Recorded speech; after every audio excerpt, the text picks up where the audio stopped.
নমস্কার বন্ধুরা, welcome to Moli kitchen. Moli রান্নাঘরে আপনাদের সবাইকে ওয়েলকাম জানাচ্ছি নতুন একটা রেসিপিতে। আশা করছি আপনারা সবাই খুব ভালো আছেন এবং সুস্থ আছেন, আর আমিও খুব ভালো আছি। বন্ধুরা, আজকের আমি আপনাদের জন্য নিয়ে এসেছি নলেন গুড়ের সন্দেশ। এই সন্দেশটা আমি কোনো রকম নারকেল ছাড়াই কিন্তু এই রেসিপিটা বানিয়ে আপনাদের দেখাবো। নলেন গুড়ের এই সন্দেশটা খেতে দুর্দান্ত স্বাদ হয়। এই সন্দেশটা বানিয়ে আপনারা নানান ধরনের রেসিপি কিন্তু বানাতে পারেন, মানে পিঠের নানান ধরনের রেসিপি কিন্তু বানানো যায়। নলেন গুড়ের এই সন্দেশটা দিয়ে বিশেষ করে পাটিসাপটা খেতে দারুণ হয়। তো বন্ধুরা, আপনারা ভিডিওটা শেষ অবধি দেখতে থাকুন। আশা করব আজকের রেসিপি আপনাদের খুব ভালো লাগবে। আর যদি রেসিপি ভালো লেগে থাকে তাহলে অবশ্যই মলি কিচেন চ্যানেলটিকে সাবস্ক্রাইব করে রাখবেন। তো চলুন এখন রেসিপিটা শুরু করা যাক। তার আগে বলে রাখি বন্ধুরা, আজকের রেসিপি আপনারা কে কোথা থেকে দেখছেন সেটা কিন্তু অবশ্যই আমাকে কমেন্টে জানাবেন। আর পরবর্তী ভিডিও আপনারা কি দেখতে চান সেটাও কিন্তু কমেন্ট বক্সে কমেন্টে জানাতে পারেন। তো চলুন এখন রেসিপিটা শুরু করে যাক। তো এই রেসিপিটা বানানোর জন্য সবার প্রথমে এখানে আমি নিয়েছি, প্রথমে আমি গ্যাসে কড়াইটা বসিয়ে দিলাম। তারপর এর মধ্যে দিয়ে দিতে হবে 1.5 লিটার পরিমাণে দুধ। আমি এখানে 1.5 লিটার পরিমাণ দুধটা অ্যাড করেছি। আপনারা চাইলে দুধের পরিমাণটা কম কিংবা বেশি করে নিতে পারেন। আমি এখানে 1.5 লিটার পরিমাণে দুধটা এখানে অ্যাড করেছি। আর আমি এখানে প্যাকেট দুধটাই ব্যবহার করার চেষ্টা করেছি। আপনারা চাইলে খাঁটি গরুর দুধটা ব্যবহার করতে পারেন। তো দেখুন, আমি 1.5 লিটার দুধটা দেওয়া হয়ে গেছে আমার এখানে। তো তারপর এর মধ্যে আমি দুধটা ভালো করে নাড়াচাড়া দিয়ে নেব। আর এই সময় কিন্তু ফ্লেমটাকে একদমই হাইতে রাখবো। হাই ফ্লেমে রেখে 7 থেকে 8 মিনিট ধরে খুব ভালো করে দুধটাকে জাল দিয়ে নেব। আর দুধটা ছানা কাটানোর জন্য দুধটাকে প্রথমে কিন্তু ভালো করে জাল দিয়ে নিতে হবে। মানে দুধটা কিন্তু ভালো করে যখন ফুটতে শুরু করবে তখন কিন্তু এর মধ্যে ভিনিগার কিংবা লেবুর রস দিতে পারেন, কিংবা ছানা কাটানোর জন্য যে পাউডার পাওয়া যায় সেটা দিয়েও আপনারা দুধটা ছানা কাটিয়ে নিতে পারেন। তো 7 থেকে 8 মিনিট খুব ভালো করে দুধটাকে জাল দিয়ে নেব। তো আপনারা ভিডিওটা শেষ অবধি দেখতে থাকুন, আশা করব খুব ভালো লাগবে। আর বন্ধুরা, বাড়িতে কিন্তু এই রেসিপিটা অবশ্যই একবার হলেও ট্রাই করবে, দেখবেন খুব ভালো স্বাদ হয় খেতে। তো দুধটা খুব ভালো করে কিন্তু জাল দিয়ে নিয়েছি। 7 থেকে 8 মিনিটের মতন খুব ভালো করে দুধটাকে জাল দেওয়া হয়ে গিয়েছে। এখন এই দুধের মধ্যে আমি দিয়ে দেব ভিনিগার। দেখুন বন্ধুরা, দুধটা কিন্তু খুব ভালো করে ফুটতে শুরু করেছে। তো এখন আমি এর মধ্যে দিয়ে দেব ভিনিগার। তার জন্য একটা কাপের মধ্যে নিয়েছি 4 চামচ পরিমাণে ভিনিগার আর 1 চামচ জল। এই জল মেশানো ভিনিগারটা এখন আমি দুধের মধ্যে দিয়ে দিলাম।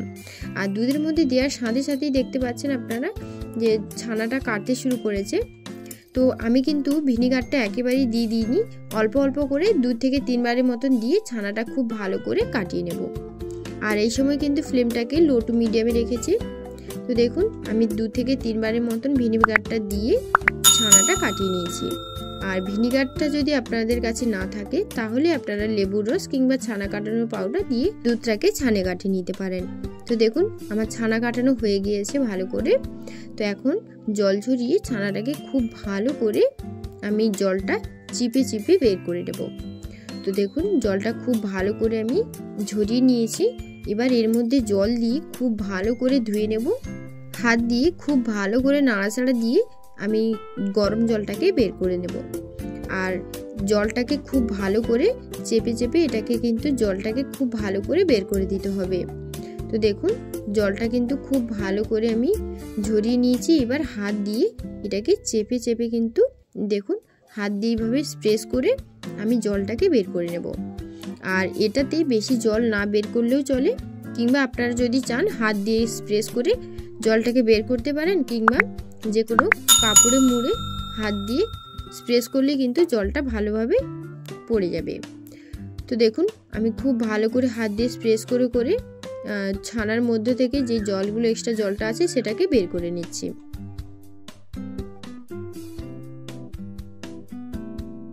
তো হাত দিয়ে স্প্রেস করে খুব ভালো করে জলটা ঝরিয়ে নিয়েছি। এখন একটা প্লেটের মধ্যে এই ছানাটাকে ঢেলে নেব। তো দেখুন, খুব ভালো করে আমি জলটা ঝরিয়ে নিয়েছি, আপনারা দেখেই ছানাটা বুঝতে পারছেন। তো এখন হাত দিয়ে একটু এটাকে মেখে নেব। আর যেভাবে মিষ্টি কাটানোর জন্য যেভাবে আমরা ছানাটাকে আমরা মেখে নিই সেভাবে না মাখলেও চলবে, কারণ এইটা একটু দানা দানা হলে খেতে ভালো লাগবে। তো হাত দিয়ে ছানাটাকে খুব ভালো করে ছাড়িয়ে নিয়েছি। আর দেখুন ছানাটা কিন্তু একদম ভালোভাবে আমার ছাড়ানো হয়ে গেছে। তো দেখুন খুব সুন্দর করে কিন্তু জলটা ঝরানো হয়ে গেছে, তার জন্য ছানাগুলো একদম ঝরঝরে হয়েছে।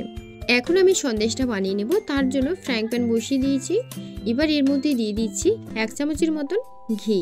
1.5 লিটার দুধে ছানা কাটানোর পর ছানাটা কিন্তু বেশ অনেকটাই হয়েছে, তার জন্য এখানে আমি 1 থেকে 1.5 চামচের মতন ঘিটা অ্যাড করলাম। ঘিটা দেওয়ার পর পুরো তাওয়ার মধ্যে একটু ঘিটাকে ব্রাশ করে নিয়েছি। এবার এর মধ্যে দিয়ে দিচ্ছি 1 থেকে 150 গ্রামের মতন দুধ। দুধটা দেওয়ার পর খুব ভালো করে এটাকে ফুটতে দেব আর খুন্তি দিয়ে এটাকে নাড়াচাড়া করে নেব। তো দেখুন দুধটা খুব ভালো করে এটাকে ফুটিয়ে নিচ্ছে। আর দুধটা যখন খুব ভালো করে ফুটতে শুরু করবে তখন এর মধ্যে ছানাটা দিয়ে দেব। জল ঝরানো ছানাটাকে এর মধ্যে দিয়ে দিলাম। পুরোটাই কিন্তু এর মধ্যে দিয়ে দিতে হবে। তো পুরোটাই দেওয়ার পর এটাকে খুব ভালো করে মিশিয়ে নেব। আর এক্সট্রা আমি যেই দুধটা রেখেছি সেটা কিন্তু পরে অ্যাড করব, কারণ একেবারেই দুধটা দিয়ে দিলে কিন্তু ভীষণ পাতলা হয়ে যেতে পারে। তার জন্য দুধটা কিন্তু অল্প অল্প করে দিয়ে নাড়াচাড়া দিয়ে নিতে হবে। তো এই যে দুধটা দেওয়ার পর ছানাটা দিয়ে দিলাম। আর ছানাটা দেওয়ার পর দেখতেই পাচ্ছেন আপনারা যে ছানাটা কত সুন্দরভাবে নরম হয়েছে। তো এই পর্যায়ে আমি আরও কিছুটা পরিমাণে দুধ অ্যাড করে দিলাম। মানে পুরো দুধটাই কিন্তু আমি এখানে দিয়ে দিলাম। মানে 150 গ্রামের মতন যেই দুধটা নিয়েছিলাম সেটা আমি দুবারই দিয়ে দিয়েছি। দেওয়ার পর এটাকে দেখুন খুব ভালো করে নাড়াচাড়া দিয়ে নিয়েছি। আর এই সময় ফ্লেমটাকে কিন্তু মিডিয়ামে রেখেছি। 2 থেকে 3 মিনিট ধরে খুব ভালো করে একদম লো ফ্লেমে ছানাটাকে ভালো করে মিশিয়ে নিতে হবে। তো 2 থেকে 3 মিনিট খুব ভালো করে মেশানো হয়ে গেলে 2 থেকে 3টে এলাচ ফাটিয়ে দিয়ে দিলাম। এবার এর মধ্যে দিয়ে দিচ্ছি 100 গ্রাম গুঁড়ো দুধ। এবার এর মধ্যে দিয়ে দিচ্ছি 200 গ্রাম নলেন গুড়। এই নলেন গুড়ের টেস্টটা কিন্তু ভীষণ সুন্দর, আর তার জন্য সন্দেশটা খেতে কিন্তু দারুণ স্বাদ হয়। আপনারা অবশ্যই নলেন গুড় দিয়ে এই সন্দেশটা বানিয়ে দেখবেন, ভীষণ সুন্দর লাগবে। নলেন গুড়টা দেওয়া হয়ে গেছে। এবার এর মধ্যে দিয়ে দিলাম বেশ কিছুটা পরিমাণে দুধ, মানে 1 কাপের মতন দুধ এখানে অ্যাড করলাম। দুধটা দেওয়া হয়েছে। দেওয়া হয়ে গেলে এবার সব কিছু খুব ভালো করে মিশিয়ে নেব। এই দুধটা দেওয়ার পর এখানে কিন্তু আমি আর কোনো কিছুই অ্যাড করব না। এটাকে খুব ভালো করে মিশিয়ে নেব আর দুধটাকে একদম শুকনো শুকনো করে নেব। ফ্লেমটাকে একদমই মিডিয়ামে রেখেছি। মিডিয়ামে রেখে খুব ভালো করে নাড়াচাড়া দিয়ে নেব। প্রথমেই আমি কিছুটা পরিমাণে গুড় এখানে অ্যাড করেছিলাম, তো পরবর্তী পর্যায়ে গুড়ের পরিমাণটা আরেকটি আমি দিয়ে দিলাম। তো আপনারা অবশ্যই মিষ্টির পরিমাণটা বুঝে এর মধ্যে অ্যাড করবেন।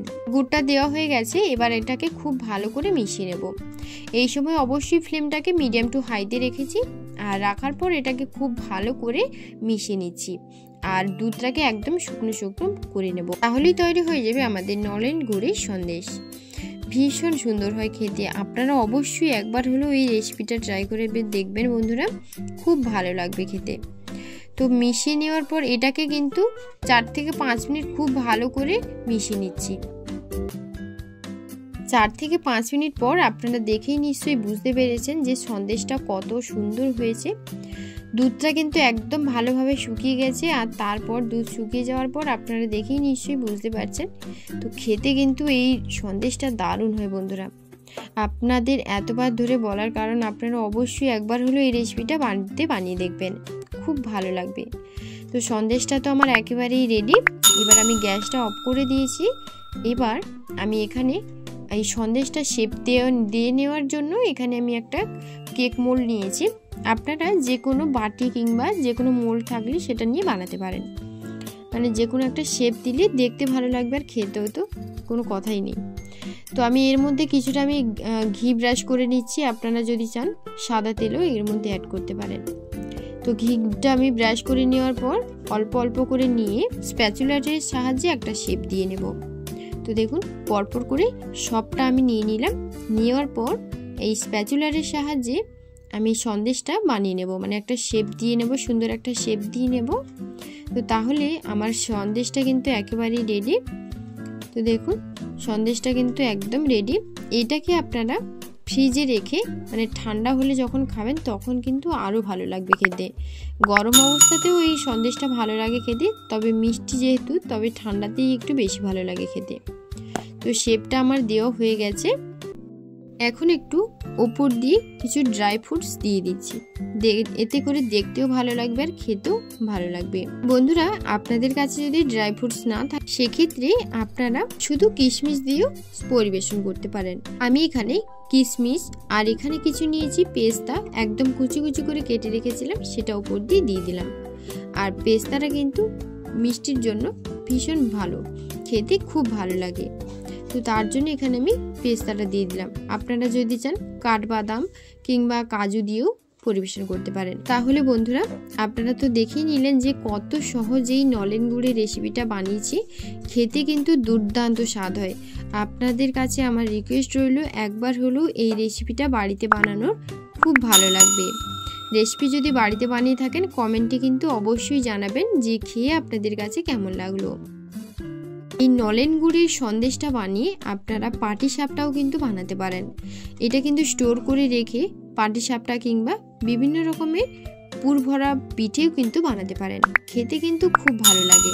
তাহলে বন্ধুরা, আজকের রেসিপি আপনাদের কাছে কেমন লাগলো অবশ্যই কমেন্টে জানাবেন এবং ভালো লাগলে চ্যানেলটিকে সাবস্ক্রাইব করবেন। ধন্যবাদ।